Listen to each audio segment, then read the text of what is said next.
So, Mr. Wolf, let me share this with you and we'll talk about it real quick before we get this thing started. Now, I know I shared this with you in the DM and maybe you haven't caught full wind of it, but as you know, I tend to be a guy who likes, I like VR stuff, right? And not everybody's into VR. I get that. VR is a niche and all of that. All that is fair game to Especially say, right? PSVR too, yeah. Stop it. As a PSVR owner yourself, you need to calm down. Yeah. Anyway, we got some big news, and as you see here, big news. The robot, Mr. Zuckerberg came from his the Zuck came from his robotic cave to announce, and I'm being facetious, but he announced some really, really awesome things, and I think we should have a quick discussion about it. So, real quick, it says big news. Meta has just announced that they are opening up the Meta Horizon OS, the operating system that powers Quest, to allow others to design more headsets using their ecosystem. Lenovo, Microsoft, and Asus are among the initial partners. Wow. This move could spark a new wave of headsets focused on productivity, entertainment, gaming, exercising, and more. Now, why I think this is exciting beyond just the VR-ness of it all, right? I will also really quick pause for a moment and hit the play button on this thing and let people hear what the Zuck had to say. Okay, let's for real quick. It's not a long one. It's about 2 minutes, not even, and then we'll talk about it. On? Can you hear this? All right, some updates on the metaverse today. Okay, we are releasing Meta Horizon OS, our operating system that powers Quest virtual and mixed reality headsets, and we're partnering with some of the best hardware companies out there to design. Now I'll pause because he will say some key things that I will want to point out. Continue. New headsets that are optimized for all the different ways that people use this tech. Now, in every era of computing, there are... He looks like a robot, doesn't he? Look at my eyes. He's a cyborg. He's a cyborg. Models. And with phones, Apple's closed model basically won out. Phones are tightly controlled, and you're kind of locked into what they'll let you do. But it doesn't have to be that way. In the PC era, the open model won out. You can do a lot more things, install mods. Come on, robot. You're taking too much time. Software, come here. We'll go right here. Operating systems.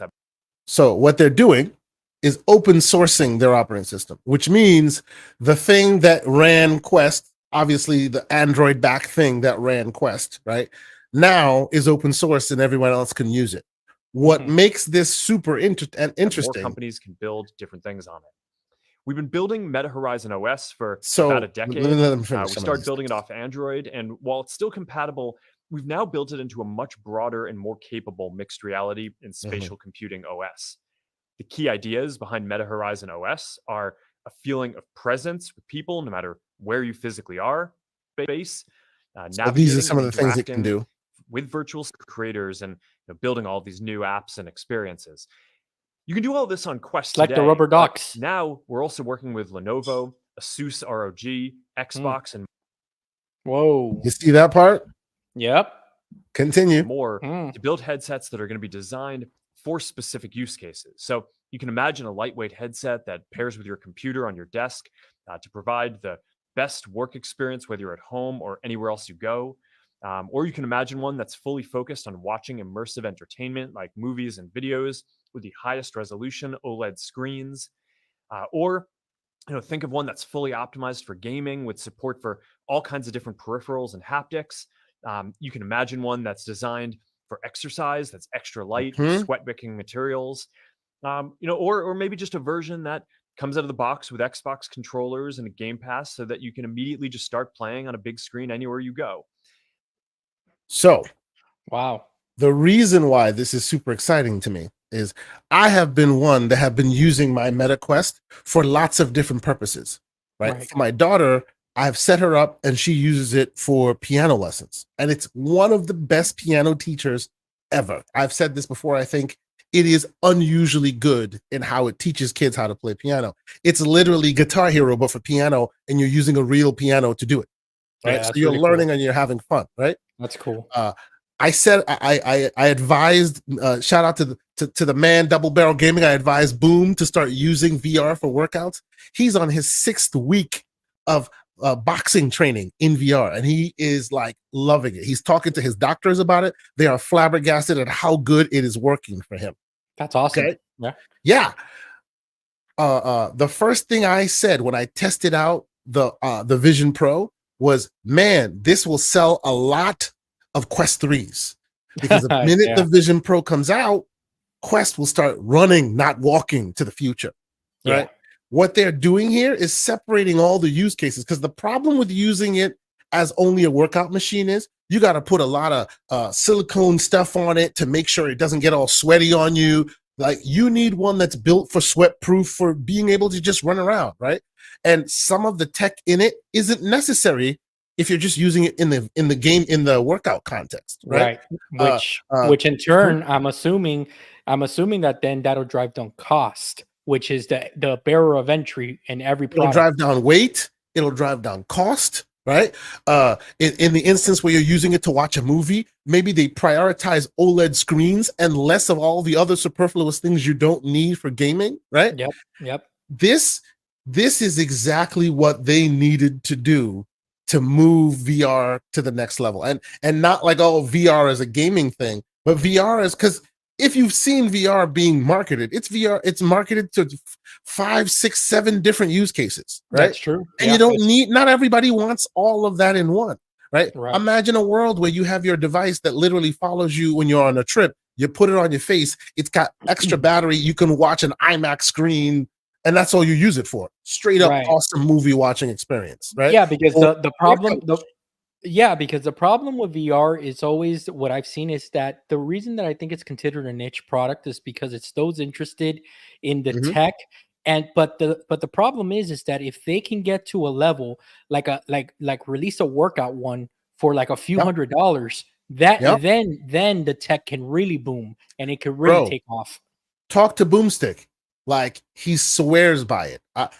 We talked about it some months back. He's like, oh yeah, I'm gonna give it a shot. Like, he is all in, to the point where he goes to his checkups, and his doctors are like, bro, look at your posture. What's going on? Like, he was talking to me about it today. It is a thing. And as soon as we talked about it, now Zuck is going, hey, guess what we're doing? We're allowing it to be these different things for these different use cases. This will potentially change the landscape of these devices forever. Super Absolutely. exciting news. And you saw that Xbox notation in there, right? Yeah. This may be Yeah. how they finally go double back to, oh, and by the way, now you can use this thing in VR for Xbox, right? They Yeah. already have Game Pass in it. The future, I Right. mean, the thing is that Phil can finally fulfill that unbroken promise, I guess Mhm. you can say, with because as we know, since Xbox is progressing into into being a platform, not just Yep. being a console, then that means that if they release a headset, a Yep. Quest just dedicated to Xbox, they can have, Xbox dedicated content We're on there. also Which, if you think Absolutely. about it, opening up our some of the store, to games give that are on the even more PSVR options to 2, use they're on the whatever experience Quest. All they they need want. to do is really give them Xbox achievements and you're done. Bro, they are now also allowing different stores. Doesn't it sound familiar? Different stores to be in their ecosystem. Oh, and by the way, they want Steam to be a partner for the headset. They Wow. are running to the place that Microsoft is running to, right? They're all heading in the world of walled garden. What's a walled garden, right? And Yeah. I think it's super, super interesting. So Yeah, I think yeah, so. I know it's a niche product. I know that not everybody's down with it, but when it's able to work and give you a different use case for your personal use, you will find far more agency and far more usefulness in this, right? So Well, you can find a product that, like, every time they sell it to people, they go, it's a productivity device and it's a game yes. device and it's no. There's Yes. the productivity version, which will have the specs for that purpose, and it'll cost you thousands of dollars. Then there's the gaming one that may cost you $400 because it's geared for gaming. Then there's the workout one, which might be $200 because it's geared for, you know what I'm saying? Yeah. Those single use devices will get us much further. Very I think exciting so. times. And let me tell you, I'm excited on two fronts. I'm excited from the front that they can kind of separate the segments, and like you Mm-hmm. said, it's going to have a Mm-hmm. different barrier of entry. And think about like what they did with the smartwatches, right? You had your big players that came into the market with expensive smartwatches, and then Yep. that's when the Samsungs of the world came in, and then they started giving alternatives and Yep. stuff like that. Yep. And then it opened up that market to where now almost everyone has a smartwatch, right? So if Yep. they can do the same thing across the board with VR headsets to find a need for everyone to want to own one without breaking the bank, it becomes now just a kind of like a novelty item where you're like, hey, this thing's $150, this thing's $100, why not?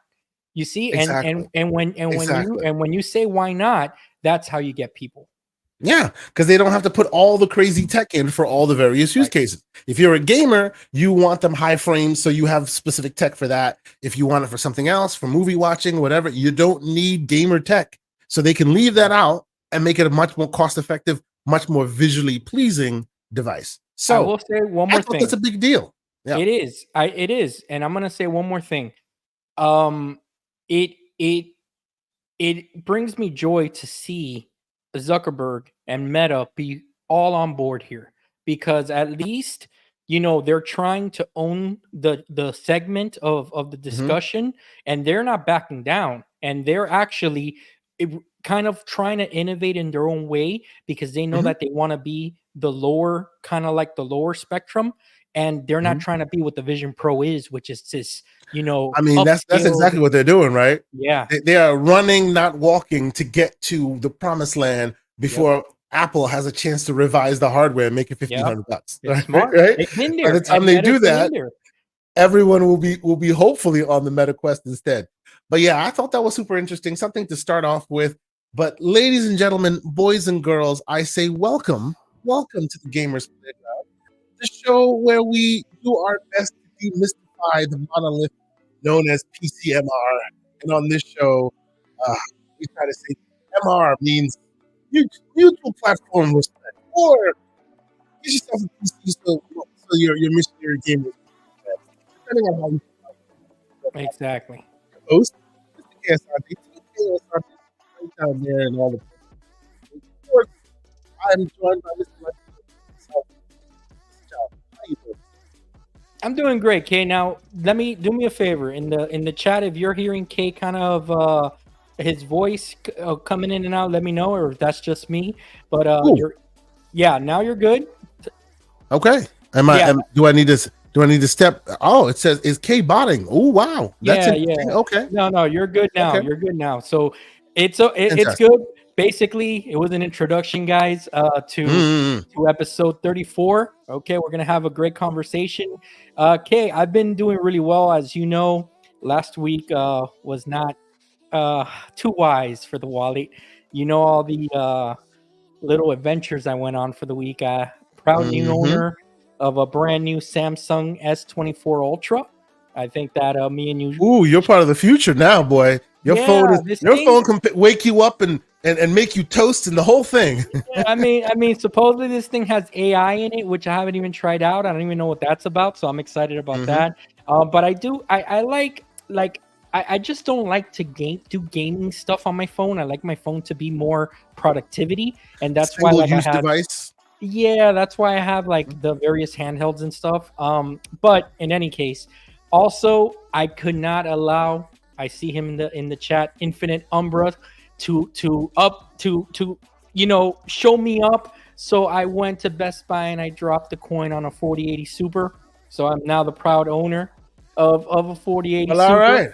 Yeah. He's in the air, ladies and gentlemen. Yeah. Which let me tell you, when we get into our main topic, I'll talk about my journey and my story to get that installed, because I learned a thing or two, and that's why today's discussion is so important for whoever's on the fence, whoever wants to join us on the PC roads. Some of these mistakes that people like me make, I want to talk about it so that you don't make the same mistake. And also, I want to talk about a little bit about my upgrade path that I'm gonna be looking to do. But Kay, how about you, man? I know that you guys had a big show this past Saturday. It was great. I listened to the whole thing while I was out and about.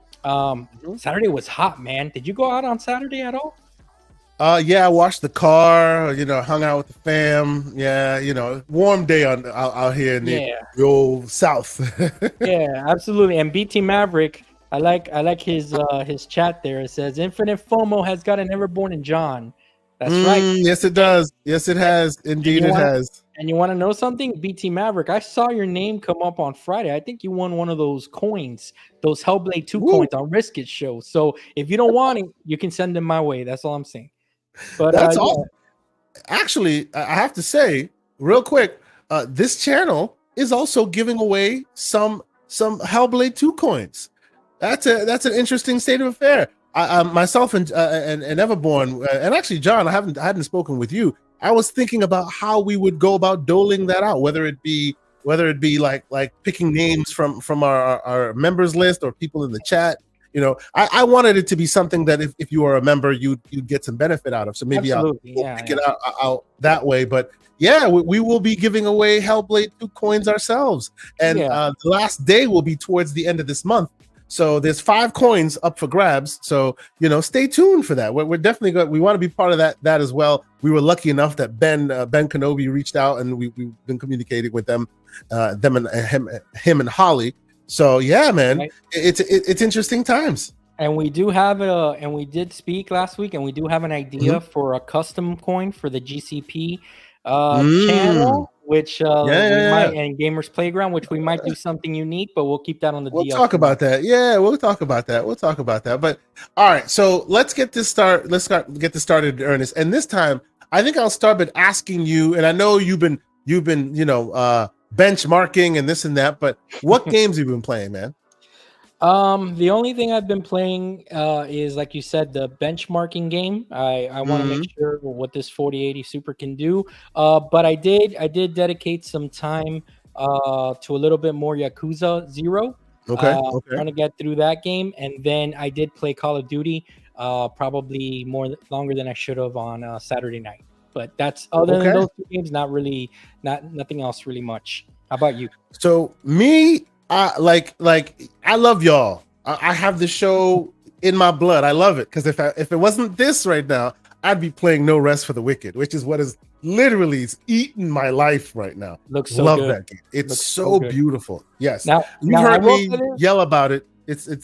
It's great. Now I will say this. I heard you talking to Everborn. I've seen various podcasts this weekend. I just want to thank you, Beta Boys, for working out the bugs for us that are waiting for the final release. Thank you so much, Kay. We really appreciate it. You know, the Beta Boys are in action, and we appreciate you finding those bugs, you know? Yeah. Okay. Well, I'm here for that. So that way, when you tell me about this amazing game you're playing 2 years from now, I'm like, I'm on to the next one. It happens. That's right. I pave the path that you guys walk on. I'm okay with that. It's all right. It's all right. I'm okay with that one. That's fine. I just don't like, and it's not, and I'm just messing around, but I just don't like the fact that we are beta testing this game for them, basically. And I don't know. That's a whole other discussion. I know. I see what you're saying, but just so you know, like when you tend to, and that's a part of that early access stuff has been a part of Steam for a long time. But usually when you do that, like if the game eventually turns to $60 or whatever, you end up paying $30 or $40 for it. That's true. That's true. The price always increases at retail, so you tend to benefit from getting early access, and you can kind of influence the game as well. Like right now, I'll tell you, the parry system is dog water. It is trash. Like that's just what it is. So if more people complain about that, then you'll see that final product will not have trashy parry mechanics. Thank you. Speaking of Beta Boys, thank you. And speaking of Beta Boys, we got MJ Dark. He's late to the party, but I would just roasting K, just giving him a hard time, letting him know that you guys are the Beta Boys of No Rest for the Wicked. But yes, sure. But but in all seriousness, it looks great. It does look fantastic. Yeah, I think so. I think it looks really. It's really cool. It's fun. I tend to not be a Souls type of gamer, but I've realized, and I think I've said this already, I had an epiphany playing this game. I realized that maybe I did not like these kind of games because for me, they tend to be ugly with bad story, right? Like gameplay is king, and we know that. And because it's king, they don't tend to do much more beyond the gameplay aspects of it, right? Yeah. So the story tends to be obtuse, and the visuals are serviceable by and large, but I don't think they're amazing. Besides maybe Bloodborne, I haven't seen a game that I really thought, wow, this is beautiful. Well, they go for, I think that they go for a distinct art style, which is that Berserk kind of, to live in that Berserk world. Sure, but I always kind of feel like the graphic fidelity could have been last gen and it'd be fine. Yeah, right. I get even Elden Ring.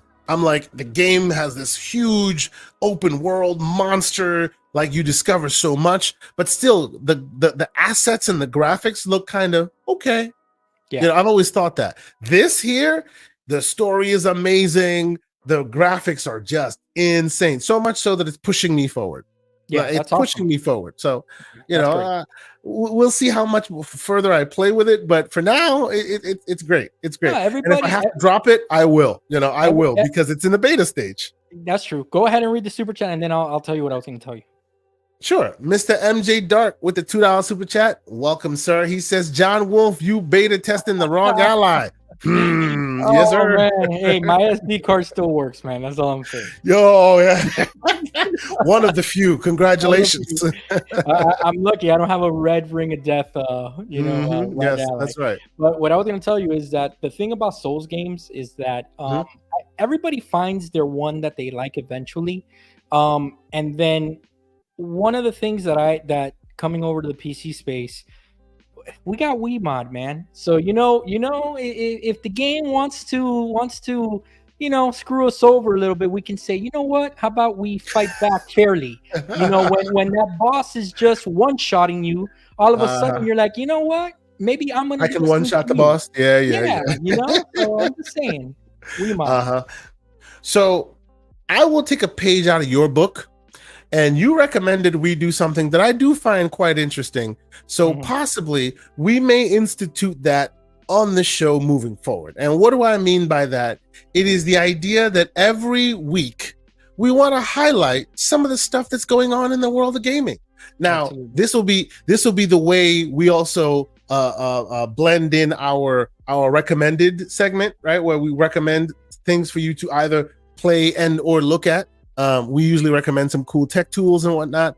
In this instance, I'm recommending Opera, the old Opera browser. If you haven't used it, Opera GX is pretty awesome. I really enjoy using it, and I recommend you use it. And in this instance, it will be the way we use to show you games coming out very soon. And this is literally built into the Opera browser, and this is all the platforms, as you can see. You can go in here and go, oh, I just want the PlayStation version, and it'll show you what's available on PlayStation. I just want to see what's on the Switch. It'll show you that. I just want to see what's on Xbox. It'll show you that as well. But we'll keep it to all, and I will tell you, this Phantom Fury looks kind of cool. Dude, it looks awesome. Cool. I put that on my list. I kind of want to check it out. I want to check it out. Yeah. And I don't know if you hear the audio. I hope you don't hear the audio, but if you do, I will turn it down. If it wasn't for Zao coming out this week, I probably would have picked it up. But I got it on my wish list, and we know what the big game coming out this week is, which it's our bae. Okay, she's coming out. Stellar Yams is finally out. Yeah. Make time for Stellar Yams. Okay? Them yams, indeed. Them yams. I will say, if you look at this game, it's kind of cool. It's got that Doom engine aesthetic. Right, it's kind of pixel art, but it's also really cool and interesting in its graphical fidelity and stuff. So I think that's a cool game to check out. Aiden Chronicles 100 Heroes. I know a lot of folks have been clamoring for that game. That is coming out on the 23rd as well, tomorrow, literally. Let's see. Sucker for Die Date to Die For. Yeah, not sure I know this one. Mouthful. Pause. Yeah, that's a mouth. Of course, we got Zao. And then, of course, Zao, so there's some interesting games on the docket this week. So if you have a chance to, and you're looking for some games, indie fair or otherwise, now is an interesting time to check it out. Hit the arrow to the right. I wanna show you the game that's gonna win Game of the Year. It's which one is this one? Go one more to the right. Okay. There it is. Oh, you mean Stellar Blade? There it is. All right. You always leading with that machismo there, man. I'm just saying, man. Stellar Blade. It's gonna be Game of the Year, and it comes out on the 26th. Clear your calendars, people. Clear your calendars. Clear your calendars. Yeah, sure. Clear your calendars. I understand. Okay. And I understand it's not that long of a game, to be honest with you. No, I thought it wasn't that long of a game at all. Yeah. Actually, that's what I heard. It's not that long. But okay. So you know what? Let's start this show in earnest, and let's talk about what you wanted to talk about. Sure. We all know that this show is a journey that we go on, and the journey of you discovering your like jumping into PC and jumping into the PC realm. Right now, a lot of folks probably saw GCP over the weekend. We heard Everborn talk about his experience with getting into the PC realm and what he did. At some point, we may have him on. He most likely couldn't be on today. I reached out to him, see if he could. He said work might be a little difficult, so we might have to reach out to him later and have a quick chat. But that man is I do want to. Get that out of yeah, here. he's probably playing with his 4090 right now. Oh, stop playing with your 4090. Calm down. I do want to talk with you a bit about like I want to move that conversation forward a bit, because both in the DMs and some folks I trust, and even you, which we talked and we kind of serendipitously vibed on this idea that while it was a good episode and we did talk about a lot of those issues, a lot of the way forward for people getting into games, getting into PC gaming specifically, it seems like we may have given the wrong impression, but I actually spoke on it on the show. But I wanted to expound on the idea that you don't have to jump into the deep end of the pool, right? You don't have to spend $4,000 buying a monster RGB rig for your bedroom in order to get this stuff. No, not at all. There's so many. Like, I think that the premise for people that are not PC gamers, because this is something that I experienced myself, was that I was always intimidated by two things. I was intimidated by not having knowledge, and I was intimidated by the price.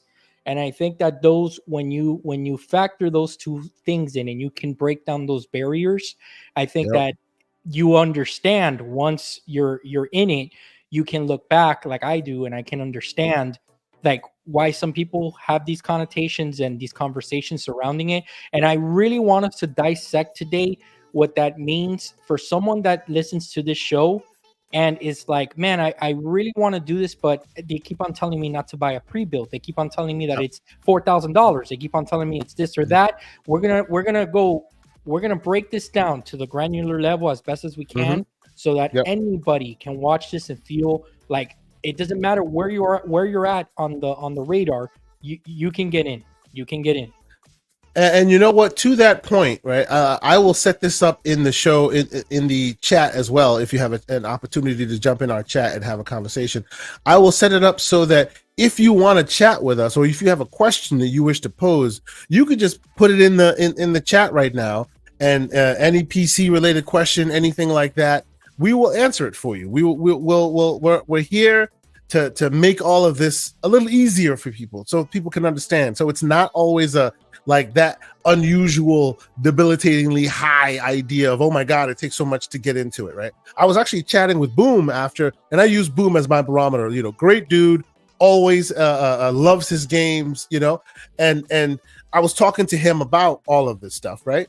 And basically, we got to a point where he was like, hey man, had I known it was like this, I would have jumped in a long time ago, right? It doesn't need to be the big monster $1,700 rig that you need to buy with a crazy processor, a crazy GPU in order to get your feet wet, right? The key here is it's like a TV, right? You start with a normal size television. If you are so inclined and you feel like getting the big monster beast or whatever, you can do so, but you don't need to do so in order to benefit or get that entertainment that you're looking for, right? The movie is just as watchable on your 27-inch screen as it is on the 50-inch screen, as it is on the 70-inch screen. And you decide how you want to enter it, and your budget will determine that, and and your use case will determine that. I don't want us to set a standard where it's got to be this no, not at all. Monster, you know what I'm saying? So it can't be that like will that help us. Let's Yeah. break this down and really start the conversation as to, and I put it up on the socials when we were first started talking about this. Your budget determines a lot, right? Your use case determines a lot, right? Your level of skill determines a lot, and all of that is absolutely possible, right? So let's get the conversation started. I see 6 Slayers in the chat. Shout out to you, good sir. I see Mr. Joanna Dark, of course. Infinite Umbra. What's going on, Mr. Infinite Umbra? He has a question. I just wanted to answer his question about he called it the rot ally, which I don't know if that's a good idea or not, because you're giving MJ Dark ideas. But yes, Asus did officially come out. They did put an extended warranty on anybody that has SD issues. That's basically them acknowledging the error. That's good on them. I just kind of wish that they would have done it sooner, but at least they're doing something about it, which is good. Yep, absolutely. So you know what? Let's start breaking this down. I've seen some questions in the chat, and let's see here. Let's see. Obviously, we see the Sly Crow in here, and he's asking, what is the max RAM speed for that a Ryzen 5 5600X can support? Now, that is an interesting question, because it's not only the CPU that needs to hit that benchmark for the support. It also depends on the motherboard that you have, right? How many slots it has, and potentially it can decide or skew your potential for max capabilities, right? So I guess the question, my question to you would be, what kind of motherboard are you running on that thing? But you don't even have to ask me that question, right? Because maybe this question is logistically something for your use case, but let's answer the question broadly for other people, right? If you need to know how much your CPU / motherboard combination can support, easy. Put them in PC Part Picker and it'll tell you, right? So it's not necessarily ask your favorite tech guy. I appreciate the question, but if you want to know, you can literally just go into PC Part Picker, under CPUs, put Ryzen 5 5600X, right? Put the whatever motherboard you have, even if it's a motherboard that's no longer sold. They tend to have motherboards that they'll tell you it's not for sale, but at least they'll allow you to choose it, so that it shapes the parameters of what your capabilities are, and then see what the max RAM is. There you go. Right? And you can do that with anything. You can do that with, hey, I have this case. Will this new GPU fit in that case? You put the case in there. You have to know what case you have. You put it into PC Part Picker. Then you add the potential GPU you want to add, and boom, it'll tell you, it's too small for it. It's too big for it. Stuff like that, right? Yep. That's why I always advocate that people go to PC Part Picker. It takes the questions out of it, because it'll answer all those questions for you. There you go. Yep. Right? And thank you so much for the question. Absolutely. And Kate, before we get on with more questions, actually, I think that we should kind of address the main pain points and kind of like our guide that we have, and then maybe we can answer the questions after, because absolutely. I think that the most important thing, Kate, and this is from learning of just upgrading, like I did my graphics card, and we'll get into my project that I plan to do in the next several months. But the thing is that the number one question, and maybe you will agree with me or disagree, for anyone looking to just jump in the PC waters, what I call it, what is your desire? And what I mean by that is, what is interesting you about jumping in the PC waters? Is it performance? Is it because there's games missing out on console? Is it because you're just tired of the console? So when you understand that premise, I think that you can start the next step. Do you agree with that or not? I don't disagree. No, and to your point, a little further on that point, if you're watching this show or you watch gaming shows or something like that, you are not a casual. You're not, right? Exactly. I would think anyone who can hear the sound of my voice is more than a casual gamer. Because if you are a casual gamer, chances are a console works for you. And there's nothing wrong with that. Let me be clear. Absolutely nothing wrong with that. I've heard that, the PC gaming has an instance where there's gatekeepers and this and that. That's not here. That's ridiculous, right? If you're gaming, if you're watching this or you're listening to this and you go, you know what, I'm content with my console, but I'm just listening and I might be curious, there's nothing wrong with that. Or you're like, look, I think the information is interesting, but I'm sticking with my console. There's nothing wrong with that at all. Nope. But by and large, we find that people want to dip their toe in, but there are a few factors that are stopping them, whether it be technological skill or the lack thereof in their mind, or the financial incentive, the financial burden that it would be. Or maybe they think of PC and they go, "Oh, I don't want a big monster beast in my living room. Like, that's ridiculous." Yep, that's true. The space. Yep, that's right. All those narratives we're here to dispel today, right? So let's start with your desire, that what you were describing, right? And we can kind of hone that into technical expectations, your performance or expectations in general, right? What I've realized is people think that if you own a PC, right, now all of a sudden you get all the real stuff that the console people weren't able to get, which is not true, right? If you want 4K, you need a 4090. Not true, because guess what? For the most part, 4090s don't get 4K; they get 4K.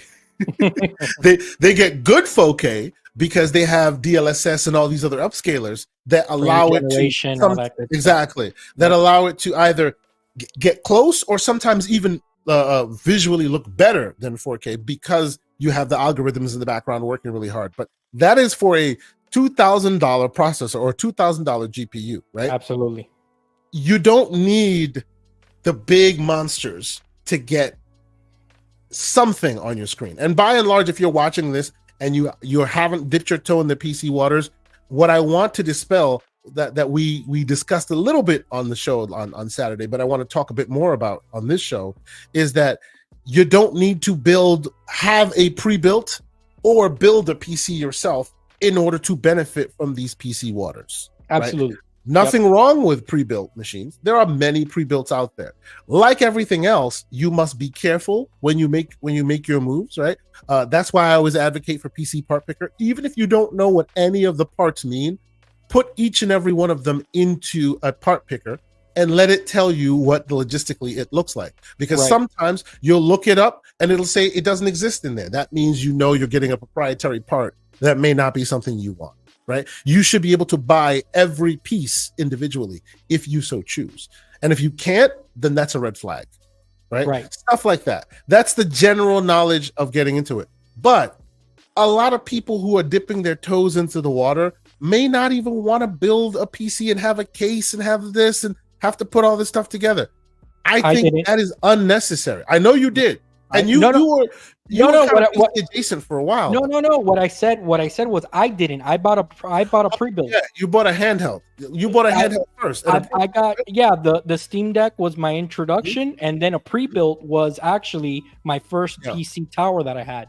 And there's absolutely nothing wrong with it. Now I can sit here and I can look back and I can tell you, hey, from experience, I think people are saying that because for the money that you're spending, you can spend your money more wiser, and that is where I think that conversation needs to lead by, and not make it seem as if the person is being put down because they're buying something pre-built. It has nothing to do with judging others for not having the technical know-how. It has nothing to do, with pricing that they can't afford or anything, because when people in this space say that you shouldn't buy pre-built, it's not based on any of those things other than just you can get better performant parts for the money that you're going to pay most of the time. And not only that, if you get a pre-built, there's more of a chance that they slip in parts and components that may not be advantageous to you.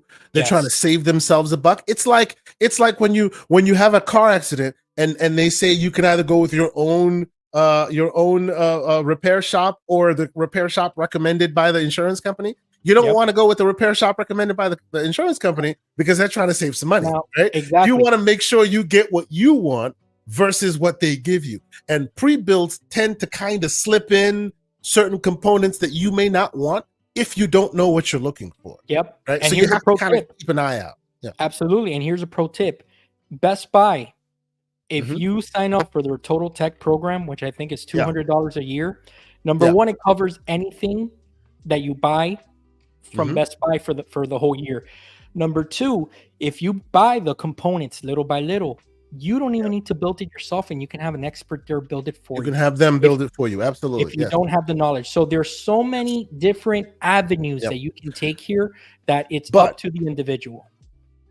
But I say if you are PC curious, right, and you always gamed on your console, right, and then we say, oh, the ROG Ally is great, or the Legion Go is great, or whatever handheld that you've heard of is great, and you go, I'm not a handheld gamer like that, right? I want to test the PC waters, but I don't necessarily want to drop big coin on that, and I don't want to necessarily have to buy a handheld because that's the only way to get into PC.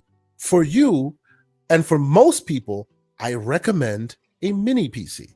I really do. I think they are woefully underrated and people should know more about them. So let me share one of them now. Now, I will first and foremost say shout out to the great ETA Prime, great YouTuber. You should check out his stuff. I'm going to share some of his stuff right now. I follow this man and watch a lot of his videos because he's always reviewing cool, interesting tech. So if you're interested in that as well, there's his YouTube channel right there, ETA Prime. I suggest you seek him out and you follow that man because he's got skills. Oh, yeah. Now, the latest one I'm sharing with you is, and this is a dime a dozen. There's always a new one, but this is the latest one. I was like, hey, let me look it up. Let me try and find one. This is an well, don't even worry about the extended eGPU thing that he's doing. Yeah, right. He loves to do that stuff. That's when you graduate already. That's right. What you're looking at right there is a mini PC. A small PC, a almost Apple TV-like puck in your hand, right? That comes with all of the specs that you'd be looking for in a proper PC, right? Now, people always talk highly about your ROG Ally or about your Legion Go because they have all these interesting chips in it. Those chips are usually rated for battery performance that scale up and down because, oh, you have a battery in it. For these mini PCs, they don't leave your house. They plug into a wall. And because of that, they can rate them for higher performance than even the handhelds because they don't need to plug in. So you'll notice that most of the time, these mini PCs don't use the 7840U or something like that, right? Instead, they'll use the 7840HS or the 8840HS, right? That HS variant is the ones that denotes the ones that you plug into the wall rather than the ones that you go to this use battery for, right? So this, for example, is using the 8845HS. USB ports, mini USB ports, all the some of them have like SD cards, all the stuff you would find in the ROG Ally or the Legion Go or something like that. Price tag on something like this, $700-800 max. Right, so you're not investing top coin in this. And now let me pause it right here. So as you can see, it has all the bells and whistles that you would expect. You can get it up to 64 gigs of RAM. Can you get that on a console? Chances are you cannot. Right? This thing can go up to 64 gigs of RAM. You can get up to 4 terabytes of storage. You can put, if you don't want to test the waters, you get it as is and you move on. If you do want to test the waters, you can upgrade that processor or that hard drive yourself later, right? And if you notice, some of these specs are similar, right? The Ryzen, the Radeon 7080M iGPU, that is exactly the same one that is in your Legion Go. That is the same one that is in your ROG Ally. Heck, that's the same one in my AOK Zoe A1 Pro. The difference is these are rated for battery life, so they only go so far, right? And because this plugs into the wall, it has higher TDP. What TDP meaning? Higher, basically more wattage to push the processor, right? And because it pushes that processor, you have more juice and more resources for your both CPU and your GPU. So this thing can perform really, really, really well underneath your TV. It's got an HDMI port, right? You can plug in it's obviously got Bluetooth, so you can use your Xbox controller, your PlayStation controller, right?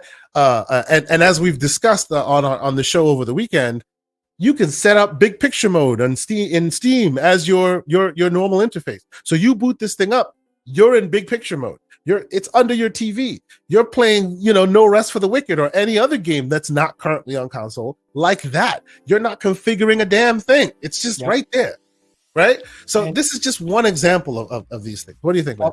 Yeah, no, I think that's great because, like you said, it gives it when I told the story of my cousin last week, that he was looking to get into PC gaming. He eventually landed on the Legion Go. That's what he wanted. It's as long, and again, for people wanting to tip the toes, as long as they can invest into the space without spending the top dollar because they're not sure, I think that is very powerful, because that, like we said in the beginning of the show, if you can get people to try a VR for a low barrier, then they can appreciate everything that comes with it. And then guess what? You start graduating. You start saying, "Hey, now I am gonna start saving up for the bit." Exactly. Or maybe I want to buy a more performant little box, or et cetera, et cetera. I think too, Kay, one of the things that we need to kind of address is, like, because everybody falls in a different, like, parameter here. If I think that if you're the type of gamer, right, that you are cognizant already about the performance that you're getting on your console, and you're worried about it, and you're like looking at, wondering always, hey, what is this game gonna run at?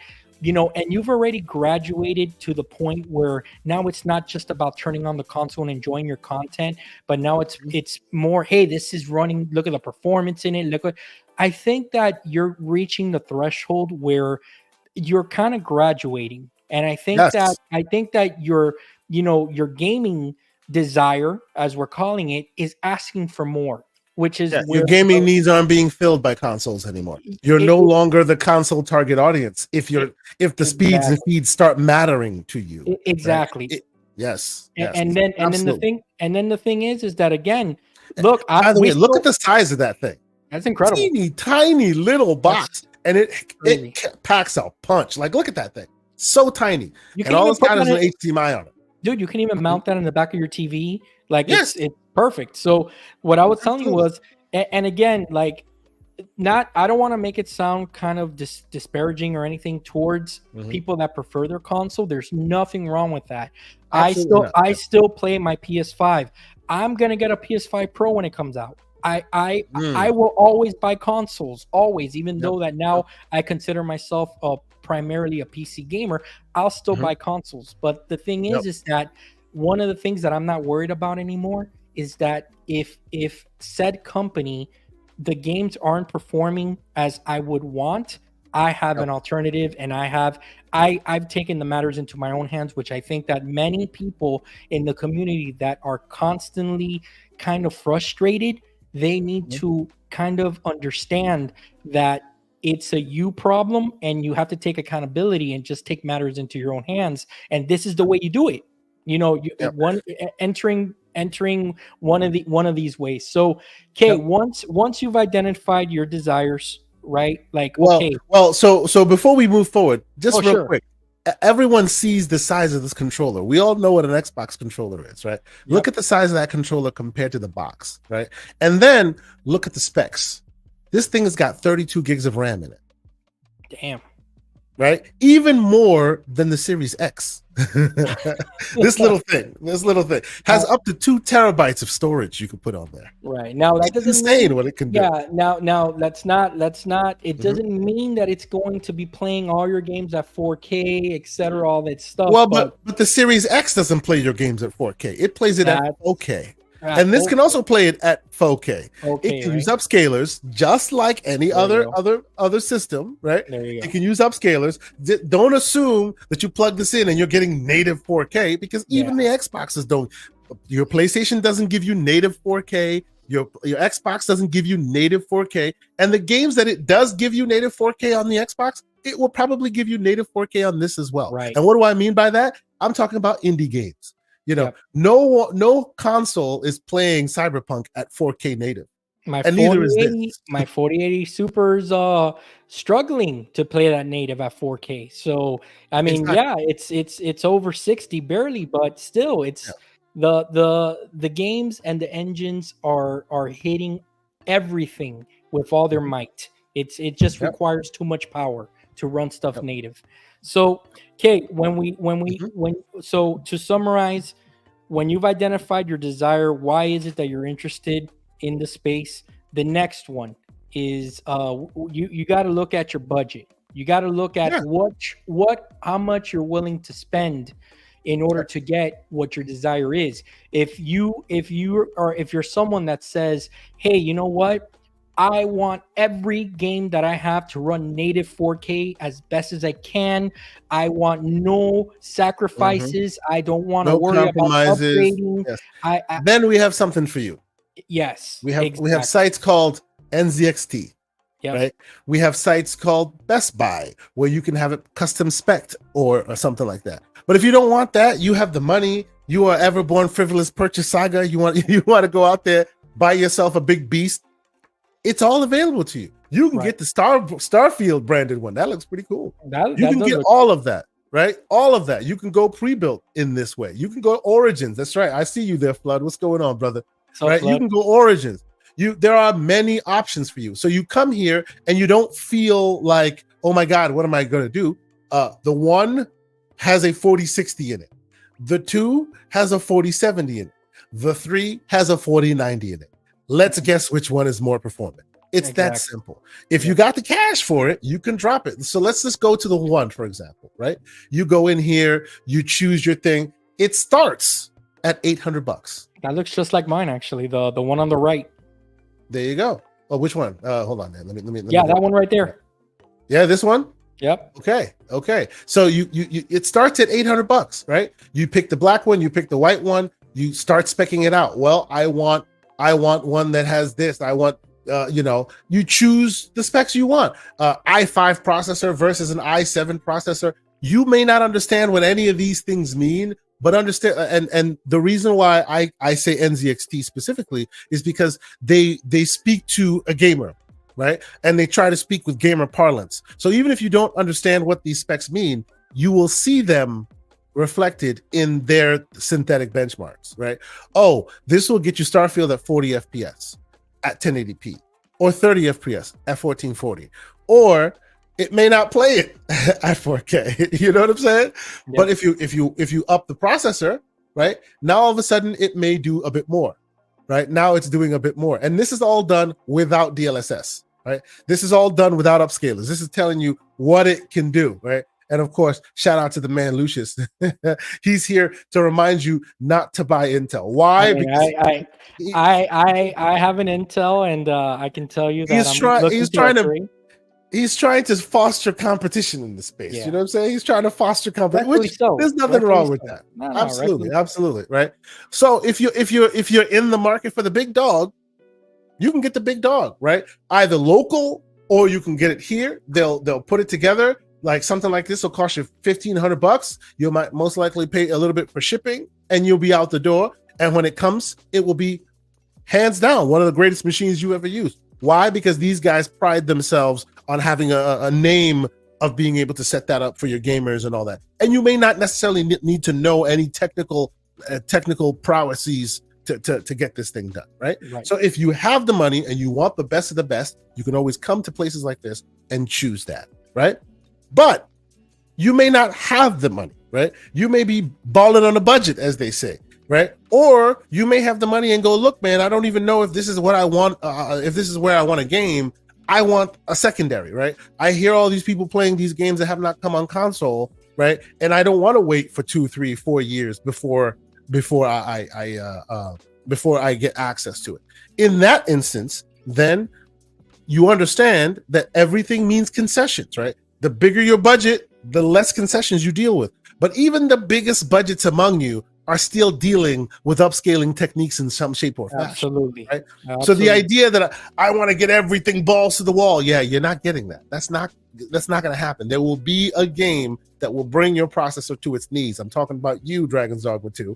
Nothing you can do about that, right? That's just the world we live in, right? But you can, if you have the budget for it, you can, get the biggest rig. If that is not what you want to do, if it's about getting access to this PC world and just kind of testing the waters, that's where I would advocate for a mini PC. And look at the prices on a mini PC, right? This is one of the nicest ones I have found recently. Minisforum, good brand, by the way. This is the 7840U variant, and they have 8840Us, which are the newer variant. 64 gigs of RAM on this little beast, terabyte storage, right? it can do like, and when they say 8K at 60 frames, that is what it outputs, not the render resolution. Don't take that and go, oh, they lied to me. That is the output resolution, meaning if you plug this thing into an 8K TV, you'll still be able to get 60 frames visual on the screen. When you're using it, it will be 60 frames. But you throw a monster game at it and that 60 frames will drop. That's just the way it is. Do me so a when favor, you see that, don't assume. Yes, sir. I sent you a link in the private chat. I found this YouTuber that he actually specifies in building budget PCs. And let me tell you, there's also the route that you're giving with the mini PCs is fantastic.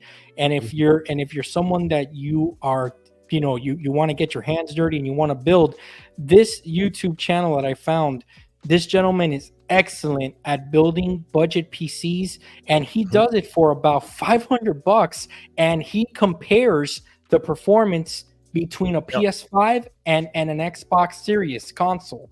So see, the problem I have with this is you will always find an outlier. Like on paper, he will build you a machine that will be more powerful than a PS5. That's true, right? Problem though is because a PlayStation is profiled and spec specifically for that use case, and it is customized and it is optimized to make it run best on a PS5, chances are what you see on this will not look as good as what you see on a PS5 most of the time. Understood. Because a lot of developers spend a lot of time like making that thing sing versus just throwing it on this and hoping for the best. It's not the same. Understood, right? but so just understand that, but for the most part, if you build something and you can get a budget 3060 Ti in your custom build that you can build for $700-$600, you're gonna be outperforming the consoles anyways in a lot of the areas. It depends. So it depends. Look. The reason why I'm hedging here is the reason why we can outperform the consoles is because we have overhead. If you build something like this, you don't have overhead. You're kind of right there, and because they are consoles, they can kind of they can squeeze more blood out of that stone than you can here. Because there's less overhead, you know what I'm saying? So you can, don't get me wrong, it does allow for more performance. It just does. But like, for example, if you were to right now play The Last of Us 2 on PS5, the remake, right? If you play The Last of Us 2 on PS5, it will look better than The Last of Us 2 on this. Just by virtue of the fact that it has literally been profiled for the PS5. And that's just the way it is, because on my machine, it would play better because I have so much overhead that I can literally make it work. Yeah. If you get a machine that's around that $500-$600 budget to match the PlayStation, that's when their optimizations will outlast this PC. Yeah. But you know what I'm saying? Yeah. That said, if it's still a way to get in at a low price. Absolutely. Because again, it all comes down for the pricing. Some people, it's a huge turnoff. They're like, look, I don't want to spend $1,000, $1,500, $2,000, $3,000. Yes. Absolutely. Because they can't justify it to themselves. You know, and then but see, the thing that I also, and the reason why I will push people to mini PCs is because this also requires you DIYing, which a lot of people can't or don't want to do. Right, there's a benefit for consoles. You buy it, you take it out the box, you plug in your HDMI, you plug in your power cable, you turn it on.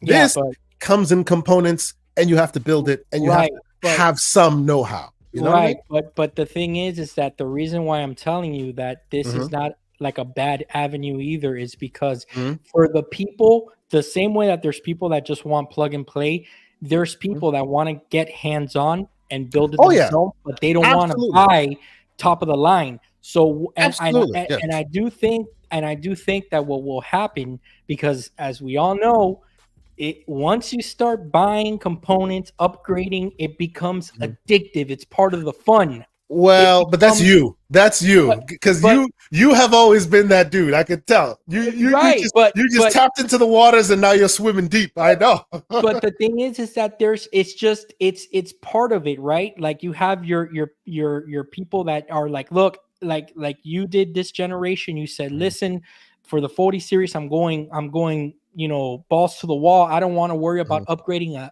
nothing for a long time. But there's others that are like, you know what? Let me take the upgrade path. There's others that are like, you know what? I want to see how this is doing, so that to see if it's just good enough, and maybe down the line I want more. And either answer is not wrong. That's the no, beauty of that's it. fine. No, absolutely, you're right. And the reason why I'm pushing people to mini PCs is because I speak to a lot of boomsticks, right, who don't want to do any of it. They just want to hit the button and hit play. And their reason for getting into console PC gaming is because they miss out on so many games. Right? They miss out on games. Their avenue, their reason for wanting to come here is so they don't miss out on all those games. Right. But if you tell them that the requirement is down, they have to build and they have to profile and they have to benchmark, they'll never do that it. will be a turnoff, right? So for them, you buy the little mini PC puck, you put it under your TV, you plug it in like a console, and off to the races you are. I agree. Right? I agree. If you are one who wants to dip your toes into actually the building waters, hell yeah, you should jump into this. Right? There's so much cost-effective stuff to be had here. Right? You don't have to build the biggest monster PC. I've been building PCs all my life, so it's all good. You know what I mean? Yeah. But at the end of the day, there's no wrong answer. There's no wrong answer. And that's the beauty of this. Whatever avenue you decide to take, there's going to be pros and there's going to be cons. There's pros and cons to every avenue, but for you, for the specific user, everyone is unique in the space. Everyone is unique because my needs for a game are not the same as yours. Maybe different than yours. That's right. So that's right. for me, my current build, what I'm thinking about doing is I want to get as close to my maximum frame rate at 4K that my you are close to Everborn Frivolous Purchase Saga. You're trying to go balls to the wall right now. But the thing is that when I say that, does that mean that instead of ultra I have to play the game on high? I'll do that because my want is different than the person that says, no, I need ray tracing on. And everybody's different. But what you described there is actually very apt, right? Because that is the reason why there is no wrong answer in it, right? Even if you get the puck, right, you still get to decide what you want to prioritize. Absolutely. Right? If you have a puck-like device and you say, hey, I want to be in the range of VRR, which is like 40, 45 frames per second, you can dial things back to get yourself to that 45 frames per second and let VRR take the rest of the way. You can do that. Whether you have a puck device or you have a big monster PC, all of you are still able to play in those waters.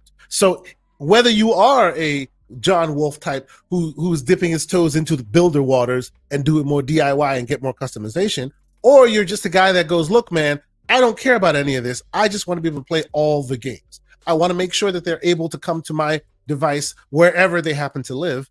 That's why you'd want to jump those waters. It's not just about the builder. It's also about the person who just doesn't want to miss anything anymore.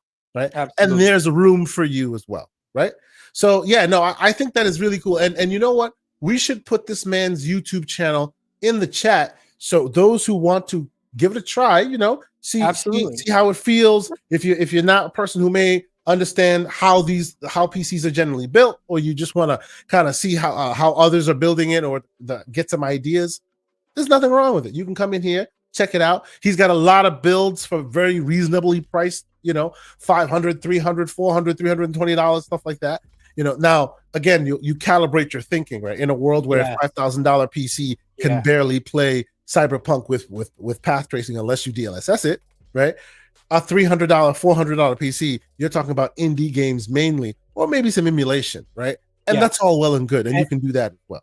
And I will say, especially from conversations that we've had in the past months with console performance versus PC performance, I understandably so, everyone in the space needs to have accountability for understanding what it is that you're buying if you're looking for those speeds and feeds. If you want to be in the trenches of the conversation, understand what you're buying so that when you speak on said performance, said device, you can feel like, hey, you know what, I was wrong, and you can say I was wrong on the performance of this. So one thing that Everborn said to me a little bit ago that I think is actually a very apt comparison in this space is, you don't go buy a Honda Civic and then go and pull up next to like an Aston Martin and start talking crap. Right, you don't do that because you know you got a Civic, right? That's what, and I mean that facetiously, but that's what we tend to hear in these streets. Why is it that my $500 box can't do what this $5,000 box can? Yep, you got to know what you're doing. That's why I say hashtag get a PC. Understand the device you have in front of you. Grok that device, because when you do, then you know what to expect and not what to expect from it, right?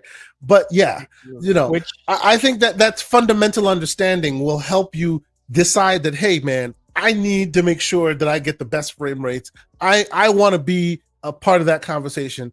I don't want to just stick for convenience. I want to make sure that I'm getting the best of the best. Yeah, then you got to get out there and you got to spend that coin on the bigger machine, right? Right. But if you're okay with if your priority is not the best of the best, but you're like, damn it, everybody's playing No Rest for the Wicked, and I wish I could play it as well.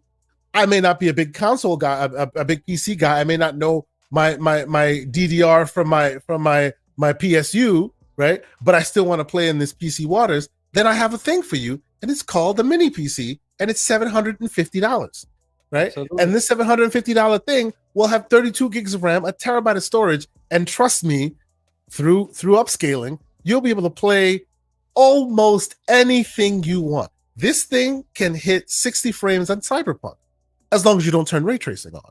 Yeah. Right? You know what I mean? Like, these are the concessions that we make, right? But at the end of the day, look at this device. It is not asking you to put anything into it or take anything out of it. Just hit play and you're there, right? These are the things that we want to do. And this is for those who don't want to mess with, oh, what's the variation of RAM versus storage versus CPU versus cooling temperatures. All this is literally geared towards plug and play, while still adhering to all the PC goodness that you hear your friends talk about, right? So that's the deal. Oh, Mr. MJ Dark, of course, $2 super chat. He says ROG Ally equals Fisher Price, not a Legion Go. We're not talking about the Switch here, sir. You're in the wrong chat. Man. What's it called? Yes, what's this called? That's a good segue into number 3 with what you're saying, which is do your research. You've already identified your desire. You know what your budget is. Now it's time to do your research. And with that said, if the mini PC route is the route that is right for you because you wanted something in your living room that doesn't take up too much space, you didn't want to spend too much. That's right. You want it under your desk. You want it in the back of your TV. Whatever your reason is, do your research prior to buying. And the thing is that, look, this happens at work all the time, and like, you already know me, I don't sugarcoat stuff, okay? So I need to say it. If you don't know something, that excuse cannot be used in the year 2024. We have the internet. You can research anything you want. So if you want to learn about PCs, you can do the research. If you want to learn about emulation, you can do the research, etc., etc. So whoever is limiting themselves nowadays to knowledge, it's because you are doing that to yourself. And that's just my TED talk for the day. But it's the truth though. But with that said, don't use that as an excuse to be scared. Don't use that as an excuse. Well, you know what? I'll even help you out here. I'll help you out here. Okay. Let's say you've always wanted to learn about PCs. Let's say you want to get in there, you want to play around, but you don't know, you don't want to be like, oh, I have to go watch a bunch of YouTube channels talk about PCs. It's boring. I don't know what the heck it's all about. I don't want to mess with that. I'm gonna be listening to there this are games. There are games for you. There are games that you can play that will teach you how to build a PC. Ladies and gentlemen, PC Building Simulator. right? It will teach you how to build a PC, and it's actually pretty fun. I wouldn't be in the predicament I am now, where I'm gonna have to shell out 500. Okay, so you know what I'm saying? Yes. And I think this is even on console. Like, I'm pretty sure this is also on console. Like, isn't that an oxymoron right there? Can you imagine? Hey, I got a 4090 build. You should check it out. Yep. And then I'm like, check it out on my Xbox. On my Xbox. Let me send you a screenshot. Okay, look at this monster build that I. Yeah. But seriously, no joke, this thing will teach you how to build a PC. It'll teach you what the liquid cooled loops are. It'll teach you how RGBs work. It'll teach you all of this interesting stuff in a gamified kind of way, right? It's super interesting, right? It's pretty good. Linus Tech Tips the game right here. Oh yeah, well, but Linus Tech Tips might lead you astray. It is what it is. Grumpy Shaman with a $5 super chat. He joins us. Thank you so much. He says, I built my first PC a couple of years ago, and I love the process. And now I want to do another one. Bro, nice. I'm with you. I built my first PC when I was 15, I think 14, 15. This is back in the day when like 32 megs, not gigs, megs of RAM cost like $500. You know what I'm saying? Well, way back in the day when I needed my uncle to help me build, because he was the tech guy and I was learning from him. But yeah, since I got since that time, I've been building PCs. I've built liquid cooled PCs where loops are all over the place. I've had millions of accidents. Pro tip: don't wear socks on a shag carpet while holding your motherboard. It will not end well for you. Oh wow! Thanks for the tip. I literally saw the tracks on my motherboard go when I turned it on. Okay. Yikes. Yeah, that's right, because it's static, right? Oh yeah. Static is super important. Like you have to be super careful with that. Yeah, when I was looking at replacing the first graphics card that I did from a 3060 Ti to the 4070, I remember. I'm sorry, to a 3070 at the time. I remember that I saw the YouTube channel. They're like, you have to ground yourself prior to, and I'm like, and there's a grounding cable. Hell is grounding yourself? I was like, okay. Yeah. So I watched, that's why you do your research. That's the moral of the next one. Okay, let me segue real fast to the last tip that I have here for people. And that is one that I want to ask you about. And the answer can change tomorrow. That's fine. I know that your answer today isn't going to be the same as when things officially come out. But the next one, K, is for everyone to understand something, and that's to set your expectations. Set your expectations. So what do I mean by that?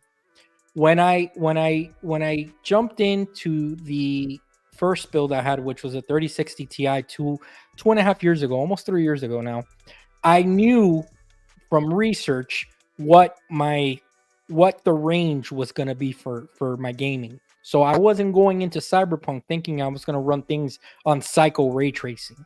Okay. and that's why the research part is important, but set your expectations. And with that said, Kay, like when the 40 series came out, you said, I want a 4090 build as early as possible. You did it, spend the coin so that you wouldn't have to upgrade and you can future proof yourself for a while.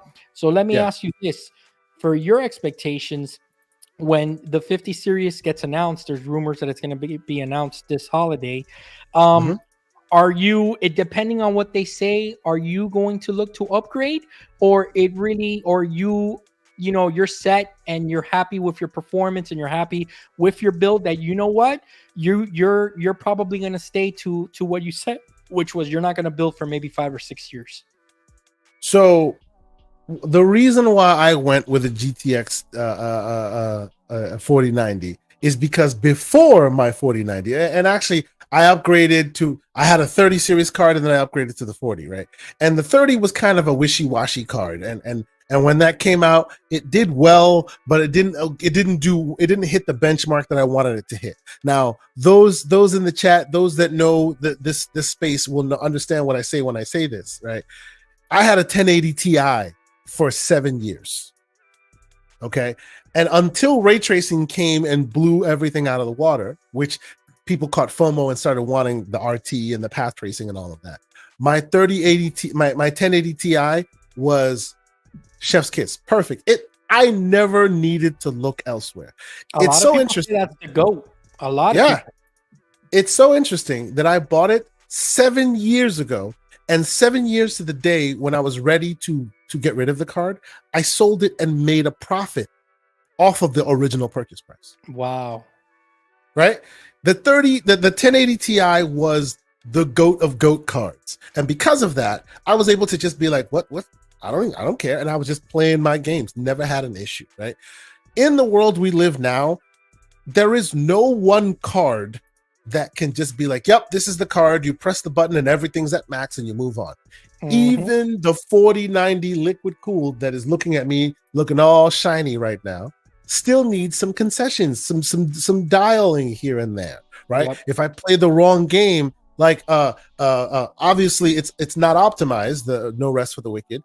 I'm playing at 100, and right now I have an ultra wide 1440p monitor right now that we're looking at here. That's 21 by 9, and then I have a 4K standard monitor at the top. And the standard 4K of the or a 4K? Yeah, no, an actual 4K monitor. Okay. No, nowadays you got to check. Go ahead. Yeah, nowadays you got to be sure, right? Whereas, so usually when I'm recording footage, I put it up to the 4K monitor, and then I record footage there. And then if I'm playing myself, I'll put it on the 21 by 9 at the bottom, 1080p. 1440p, right? The 4K monitor has 144 hertz capable screen, whereas the one at the bottom has 100. And I know that, like, these days you can get 2 something, you can get 300 something. Yeah, it's getting crazy. That's right.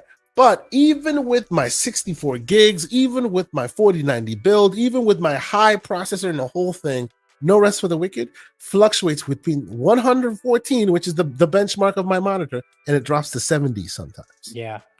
Right? And the thing is that Dragon's Dogma 2 in the city drops to 70, 60 sometimes. Yeah. And right? Let me ask you, and this is just a random quick question. We don't need to get into it. Have you tried DLSS frame generation on Dragon's Dogma? Because I heard that that's kind of a remedy for that situation. Yes, but even in that instance, what it does is it basically like offsets your GPU load. And this is what we've talked about before, right? Yeah. DLSS can't fix CPU complexity. Right. It can upscale the GPU a little bit for you, and that's great, and it allows you to do that. But if your CPU is what's getting hammered, like I literally ran Dragon's Dogma at 720p on my machine here. Right, I dumbed the resolution down to 720p, and then I ran through the city, and it was still up and down as far. Yeah, no. The reason I mentioned the DLSS frame generation is because I've been messing around with it, and I know that it'll give you a jump of 30 or 40 frames at least. So but that depends on the game. No, if your game is GPU dependent, DLSS is exactly what you need. But if your game is CPU dependent, there is no let's get extra complexity in processing power for the CPU, which is the brain, right? You're right. The graphics output can be scaled up and down, and you're fine. But if you're specifically talking about, Dragon's Dogma 2, and I keep saying this, and my apples are freaking are freaking dying while I'm in that won't change with DLSS or not. Right? That won't change. Will last forever. WeMod. They're wax apples, okay? But CPU complexity does not scale. Yes, but I got you. But the thing is that that's why when you set your expectations, which is kind of like what we're referring to, you've set your expectations already so that maybe that FOMO doesn't hit you when that 50 series comes out. You know? Yeah, absolutely. And that's the thing. Set your expectations of what your performance is going to be with the money that you're spending to fit your desire. And I think that pretty much summarizes, Kay. But you know what, though? Before we move forward, I will give you a caveat, right? Sure. It also depends on the type of gamer you are. You're not my kind of gamer. You're not John Wolf's type of gamer. John Wolf mains Call of Duty a lot, right? I play a lot of indie games. Both of us share a love of some AAA games, but not every AAA game, right? If you are a AAA main, I got to have my looter shooters, I got to have all this at the highest clip, then you're going to have to invest in the biggest, baddest machine to get the best fidelity in all those games all the time. I'm talking about your cyberpunks of the world, right? But if you find yourself loving a lot of the games that I love, I'm loving Trinity Fusion these days. I can't put down Balatro. I loved Cookie Cutter. I loved like a lot of those indie, cool, interesting games. You don't even need a 30 series or a 20 series. If this is the game you play, if you are Mr. Joanna Dark and you can live and love your Abacus and it's no big deal, none of this is something you need. Absolutely. Right? Get a small, like I was saying, get yourself, hell, if that's the world you live in, where you love your indie, you can buy your puck the machine and still hit 60 frames at real 4K, not 4K, 4K, because those machines because those games tend to sit TDP. They're smaller games, so they don't have as much overhead, right? If you're talking about No Rest for the Wicked, where animations are flying all over the place and it's badly optimized currently, then yeah, you're going to need more overhead. But the more indie you stay, the more you can get away without having so much overhead, right? So you must look at yourself and ask yourself what kind of gamer you are. If you find yourself playing a lot of games that are pixelated, chances are you don't need that much oomph to play your games. That's and true. You can put a puck under your TV and enjoy your day, and it's not a problem, right? That's it's all about what you like. Absolutely. Great point. Great point, Kay. Now, I think you should read this one. Oh, here we go. So MJ Dark with a 199 super chat. 1080 Ti equals Legion Go. 2080 Ti equals ROG Ally. Switch best. And since I wasn't in the PC world, I don't know what none of that means. I'm gonna just assume that the 2080 is better, right? Yeah.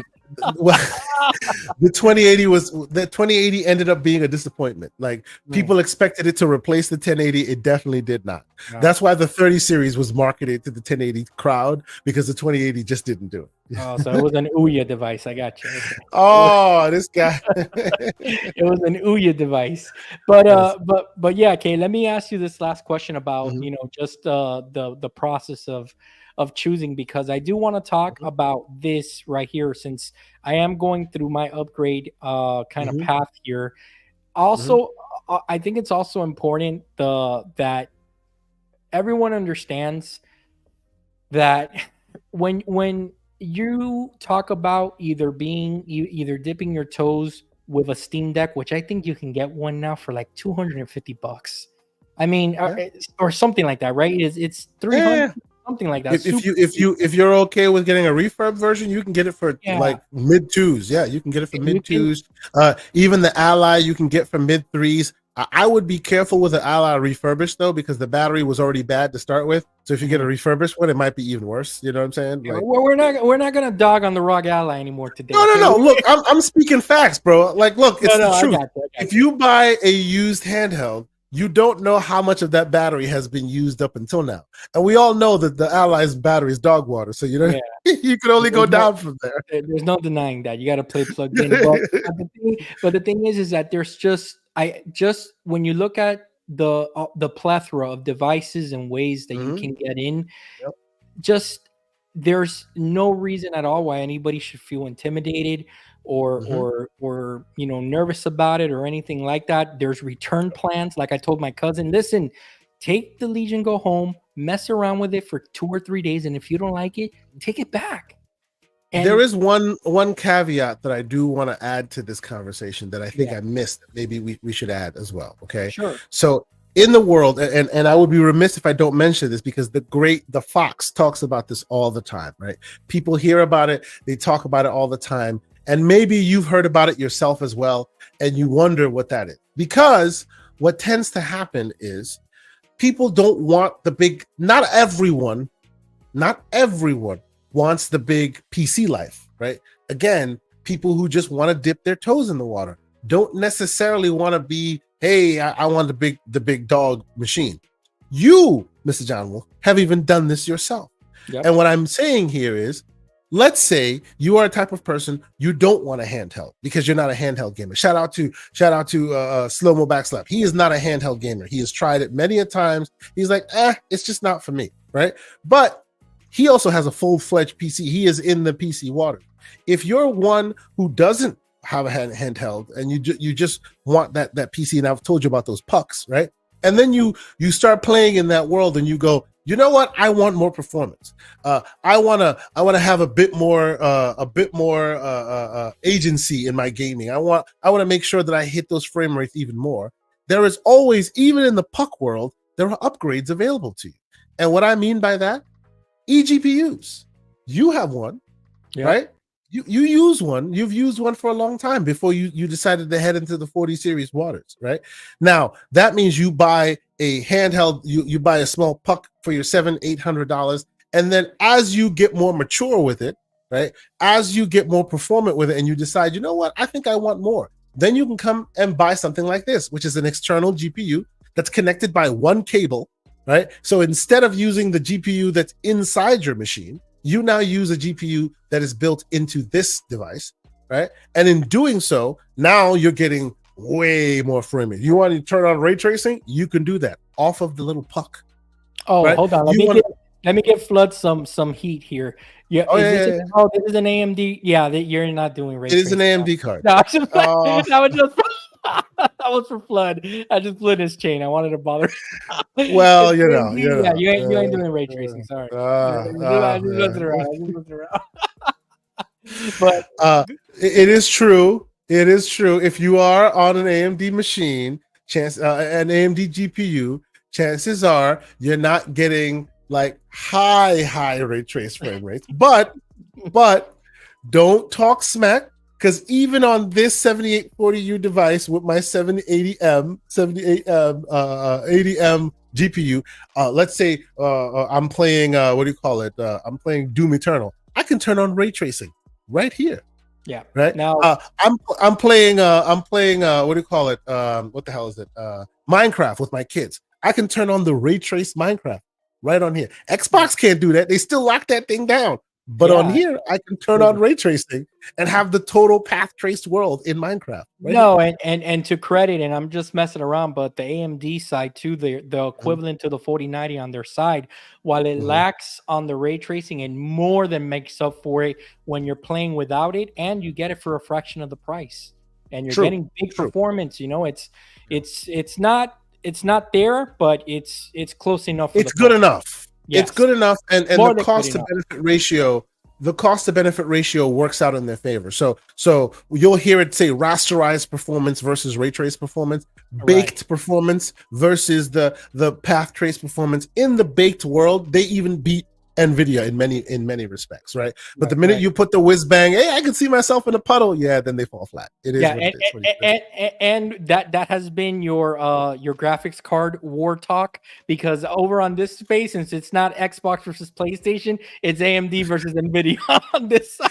It's team green versus team red. Does that sound familiar to you, ladies and gentlemen? That's the thing on this side that I've learned. That a lot of people are like I'll see someone say that they bought an AMD card, and then the NVIDIA fanboys come and attack them, and vice versa. So it's everywhere. Unfortunately, you can't get away. And of course, most of our chat are PC folks, so they're already in the chat battling over CPUs, right?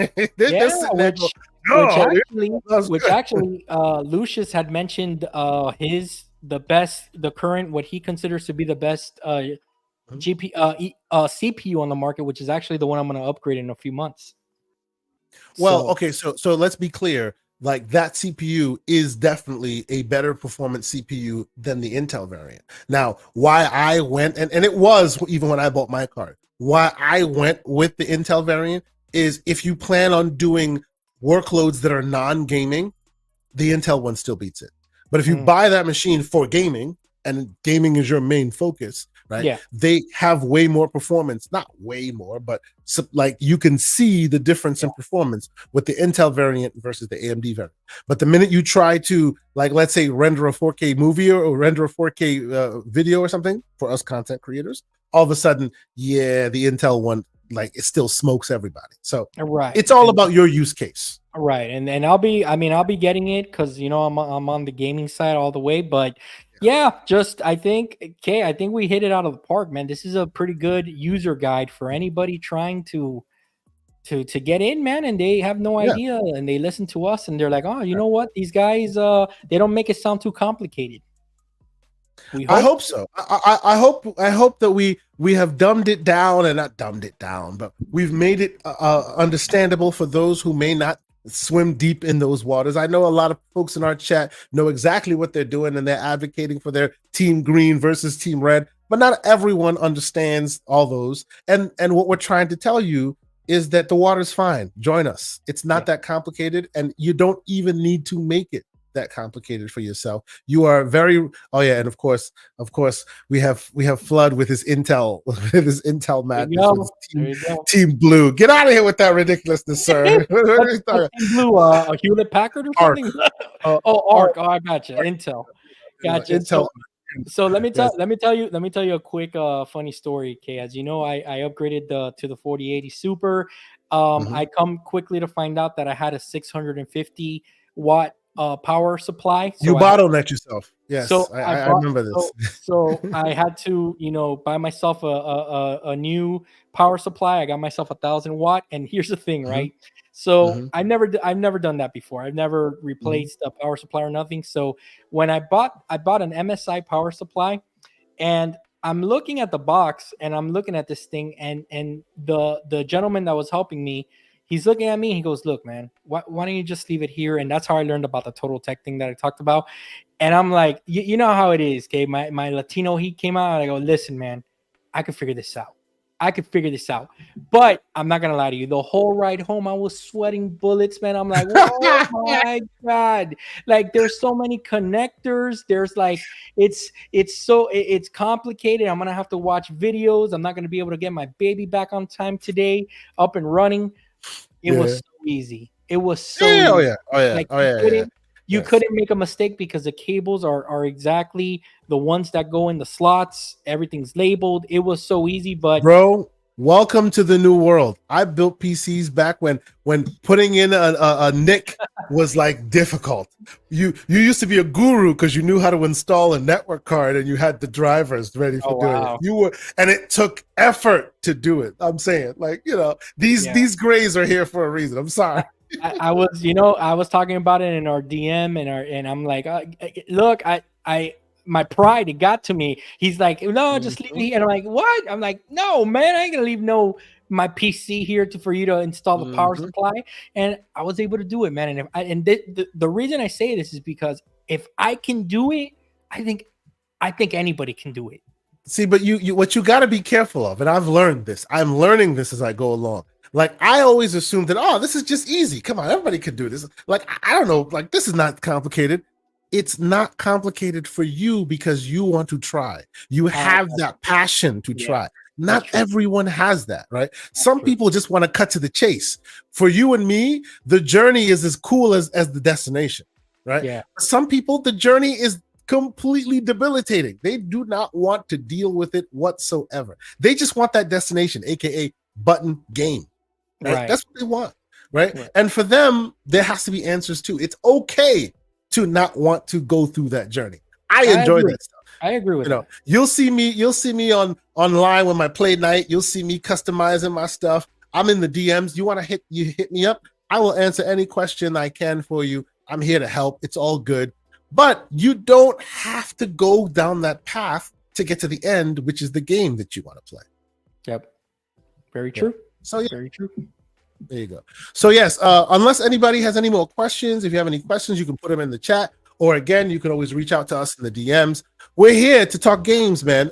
I've heard on many occasions that most PC focused shows or PC focused content creators tend to be gatekeepers. They tend to be, get good kind of folks, and that is something I want to dispel. For me, I'm a PC gamer because it's necessity, right? I want the best of the best. I'm an NLB kind of guy, newest, latest, best kind of guy. So I tend to live on the edge, but that does not mean that that's where I live always, right? I have handhelds galore. They are not bleeding edge. They are technical advancements. You see what I did there? But that's because they're technical advancements because you can play your console games or your AAA games on here. But does your micro SD card work on that one, by the way? Bro, it works beautifully. Okay, just checking. I got a 2 terabyte micro SD in this bitch right now. I got you. And me, you won't hear any of that talk from me because number one, I don't have the knowledge, so I can't So even if I wanted to, I wouldn't be able to. So. But I guess my point is as a quick example, right? I am loving No Rest for the Wicked. I'm not playing it here. Where I'm playing it is GeForce Now on my G Cloud. Why? Because then you offset all the up and down frames and this and that of the bad processing with their monster machines online, and you're just playing it right here. Or I'm playing some indie game on some devices. Just because you have the capability of playing everything at bleeding edge, crazy ray tracing, doesn't mean you have to live there. I play on everything, right? And that's okay. Gaming. That's what it's all about. Stop it's it, slander, true. sir. Non-missionary gaming. That's the way of life. That when you reach the non-missionary gaming bliss, like it's just you're just happy, man, all the time. Okay, well, we will leave the slander there because this is a water that's nice and warm and everybody can join it, right? On this show, as I said, MR means multiplayer, a multi-platform respect. All right, you could play wherever you want. You can join us, and we're fine with that. And if you need help, need to switch.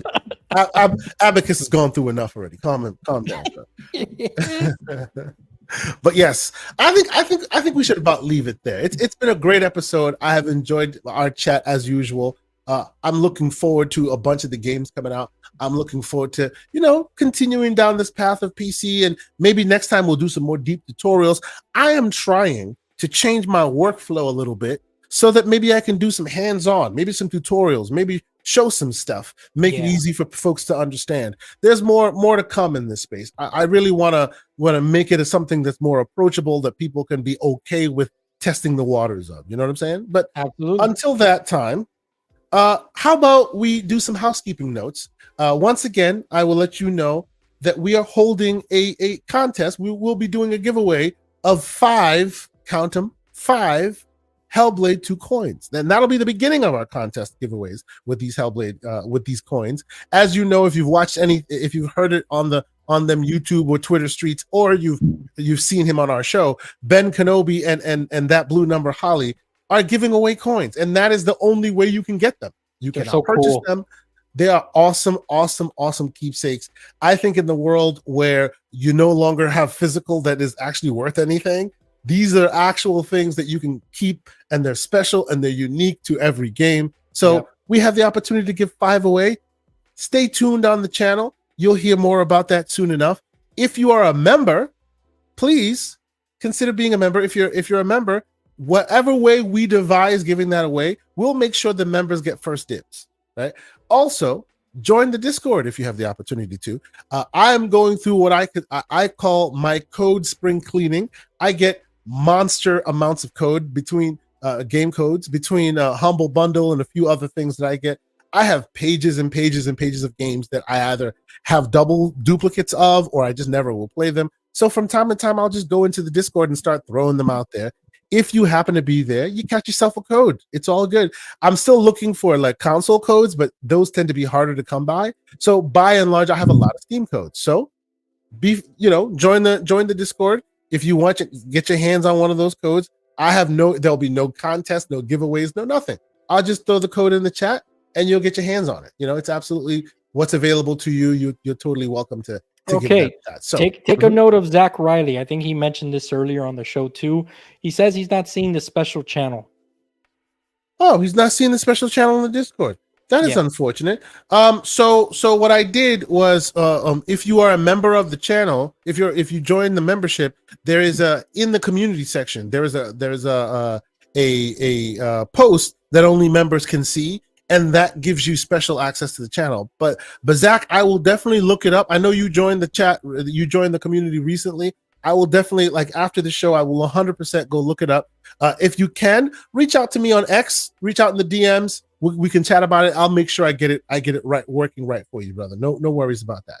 Yeah, and the Sly Crow. Sorry, I just put the link. I just put the link to the Discord there. No, we put the link in there. Yep. Where these conversations continue throughout the week, and sometimes we go under the vent and kind of let our hair down.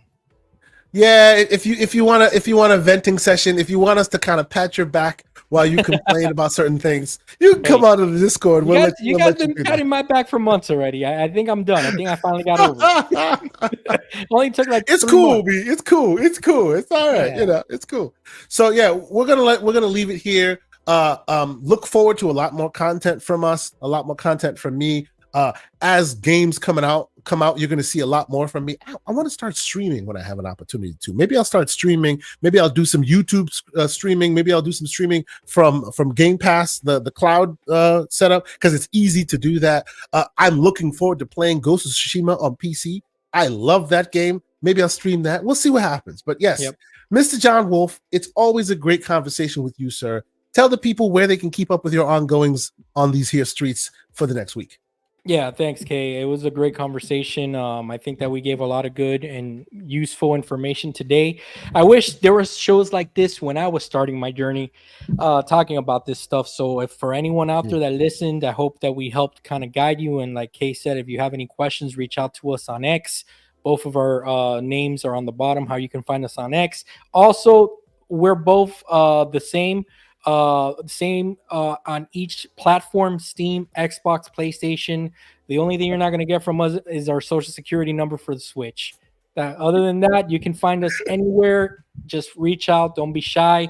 We have community members that reach out during the week and ask us about certain peripherals and different devices. And you'll see me posting pictures on the different handhelds that I'm playing throughout the week. I usually like to start the morning playing something before work and drinking some coffee to kind of ease into the day. That's kind of like my morning play session, like 5 a.m. You know what I'm playing? Balatro. Oh yeah, you did say that on 5 a.m. That's what I'm playing. Yeah, I love that game. I'm a sick man. I know. That's the new Marvel Snap, apparently, huh? Yes, it is. Yes, it is. It's that handheld, that card game that you hate card games, but you can't get enough of. Yes. Don't start it if you do, because it's cracked. You can't get enough of that. Marvel Snap was really bad, but like I said, Kay, I'll be on. I'm gonna keep on benchmarking this 4080 Super. I'm gonna be upgrading my rig with a new CPU, motherboard, and memory in the next couple of months. So I'm looking forward to that. And yeah, guys, have a great week. Plenty of good games coming out. Check out Zao, our good. Let me give him a plug. Our good friend, the Black Viking, which great review, excellent review, knocked it out of the park. His first review ever.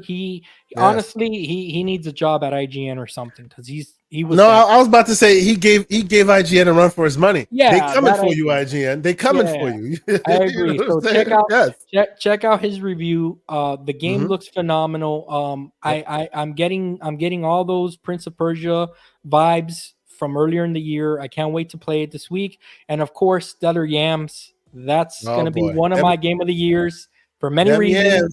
And Kay, peace out, everybody. Kay. Well, hold on. There's one last thing that I want to plug, and I hope people are able to check it out.